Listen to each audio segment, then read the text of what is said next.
Intervient le colonel Mamadou Ndala, commandant du bataillon qui avait reçu mission spéciale de s'occuper de Gassisi. Un officier supérieur, et puis yokoli musalama soldat, puis yokoli ma plan de guerre, to yebi que plan de guerre et utaka toujours na échelon à l'école.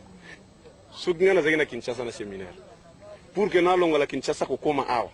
Il a fallu nazo mukanda ya Angela, ko benga feuille de route signée par le chef d'état-major général.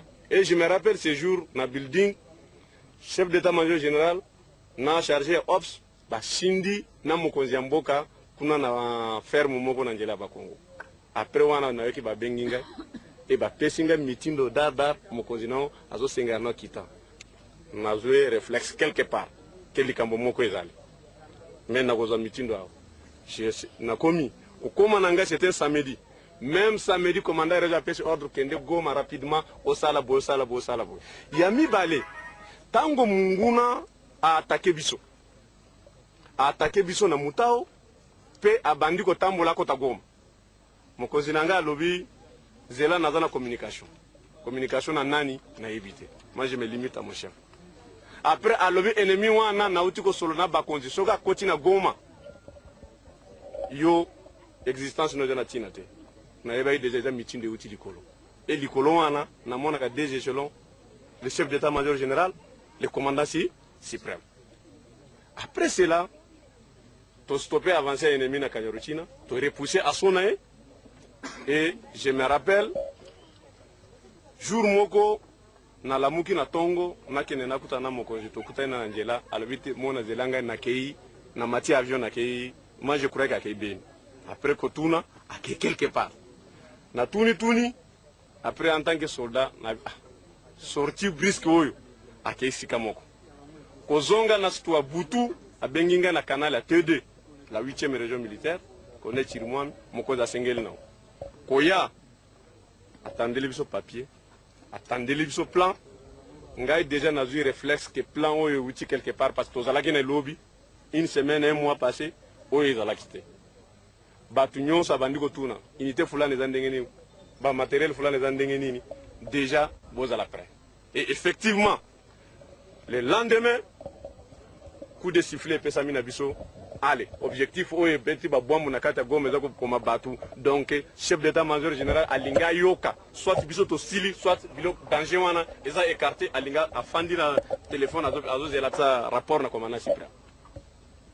Déjà, ngai en tant que proche commandant région parce que na commandant d'une grande unité dont on dépend directement secret wana ko inga na matoy. C'était premier réflexe nanga. Na déjà na ibaki déjà c'était un plan du commandant suprême.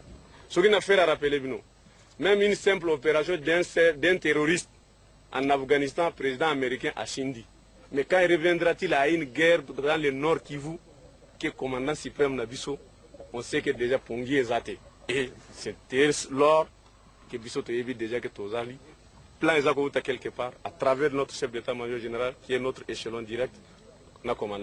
La phase 1 a été suivie par la phase 2 de l'opération qui a conduit le 27 octobre à la prise de Rougari et Rumangabo par les unités du front sud, Tamugenga par les unités du front centre, Kaunga par les unités du front nord. Ici, tous les fronts ont fait jonction pour entamer la libération totale des territoires de l'Est. Avant de quitter Rumangabo, le chef d'état-major général s'est adressé aux militaires du 601e régiment des unités de réaction rapide. Natindami Nayeme, commandant suprême. Boyebi ndenge azalakana mawa ya biso basoda na ndenge nyoso bouti na bitumba ya makasi abina ya na ya kotala bino kopesa bino félicitations na ndenge sur rapport ya commandant les opérations et commandant 8e région militaire général Baouma alobaki que bosali musala o commandant suprême apesa kingai Nandenge ya malamu abina ya kopesa bino félicitations et outi epai na ye moko boyebi ke ye mei commandant suprême asalaki eloko tobenga na français plan ya neutralisation ya M23 tango asali plan apesi yango epai ya chef d'état-major général totindiki yango epai ya commandant ya baopération alongwaki awa pona ba raison ya secret paye à surprise. Vous voyez bien que Moussa Abisso, pour Simba Malamu, il faut planification là, qui toko. Il faut payer secret à la makasi. Atika Kibinongo, Gamoro Boye. Et c'est ça, moi, Sanza Tamisato. Ponazo mitindo yango ndenge mukonza mboka asalaki yango. Aye na plan wana appliqué yango. Bino bolandi ba ordre ya pesaki. E utake pananga moko. Na la ipe kolande langonga moko. Commandant suprême ye moko. Et puis vous saluez Moussa Kitoko. Dans la discipline. Pour le commandant suprême, c'est un discipline. Alobaka soda oyo azangi discipline. Akotambola bon tabac. Nandenge basoda ya kala. O babandaye na force publique. Babandaye koloba. Koloba otamboli lokola ntaba. Babengi na Swahili mbuzi. Azanga discipline. Bosali musala discipline makasi. Indi mami. Na yemoko, commandant suprême. Alobi kende ko pesa longonya. Et pas il y a ba commandant ya une ba unité nyonso wana e bundi na ba commandant ya sa 1e régiment. Toyebani. Nana bino toyebana eton bobimi na Kamina tokutana mba liboso na aéroport ya Kavumu na Bukavu. Ya boete. On a bengisi bino ta banyangala kata ba bandaki na ye ko kutana na bino na Bukavu pona koyeba musala na bino ezandengeni. Bo bandi pe musala ngo awa kaka. Elle kitoko. Toujours qui m'a ba kokoso ezanga te. Même ba armée ou minene penza obo yebi ya ba super puissant. Ba zo pe ba kokoso. Eza bo été. Allez temps vous kokoso. Commandant suprême na mayelo yaye asali pe plan na ye. Plan yango ezalaki na baloba na français 3 volets. Volet stratégique. Oyo etali ye moko na bakonzi oyo ya likolo wana. Volet opératif oyo etali bakonzi ya basoda ya niveau mosusu. Et puis volet tactique oyo etali bacommandant ya baunité oyo ya se bapeloton bacompagnie ba bataillon bona bongo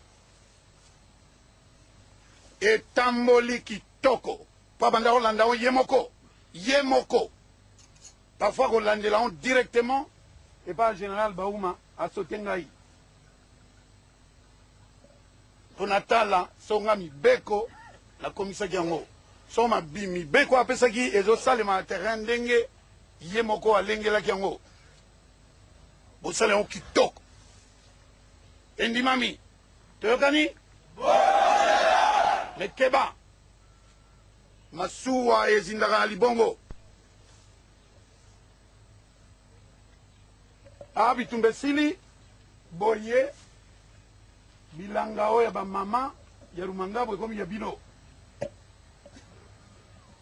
Ba mama bango moko bakomi basi na bino. Oziba ona makasi. O civil azalaki toyokaki azalaki na mutuboye. O azalaki na mutuboye. Etali yote. Yoza soda. Musana yoza kobunda. Kotosa droit de l'homme. Commandant suprême alobela kango butu moi. Kotosa nzoto ya mama. Bazwaka mama makasi te. Kabenya en viol. Ogome mangambo ya munene ya mukili mobimba. violence na population te. Oyo azwami kaka wana mitindo sepesamaki. Na yoki mwa bamoko parmi bino basalaki neti bakende boye bakosamba devant population bakosamba po ekondimama te toyokani bondima mpe bato ndenge wana na kati ya molongo te toyokani ezalaka bongo discipline alaki nde ya trop.